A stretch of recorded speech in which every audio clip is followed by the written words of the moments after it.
यीशु मसीह जल्द आने वाला है।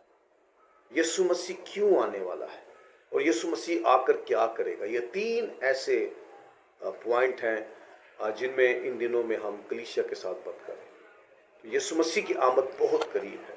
जी हाँ, उसके लिए हमने 10 पहलू हैं जिन पर बात की। इन तीन नजरियात में, इन तीन बातों के अंदर हमने 10 पहलू हैं जिन पर बात करनी है। हम यीशु मसीह के बाबरकत और अजीम नाम में आप सबको पास्टर इमरान यूसुफ की तरफ से सलाम।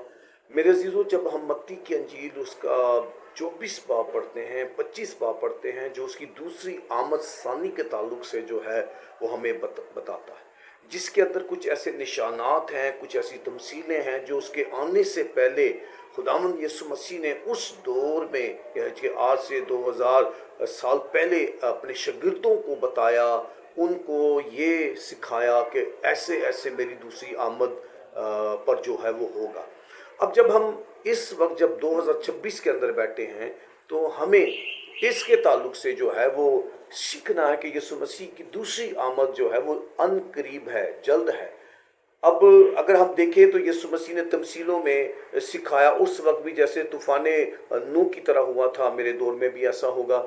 उसने कहा कि एक दम में होगा, अचानक से होगा, चोर की मानंद होगा, अंजीर के दरख्त को देखो। तो वो इस तरीके की वो सारी जो है मिसालें, तमसीलें समझाने से उनको अपनी दूसरी आमद का, जो दूसरी आमद है उसके ताल्लुक से जो है वो तालीम दी है। अब 2026 में जब हम यहाँ पर बैठे हैं, तो सवाल ये है, आज कलीसिया को खादम जो है, जो खादम है, उनकी जिम्मेदारी है कि वो कलीसिया को दूसरी आमद के लिए तैयार करें। मैं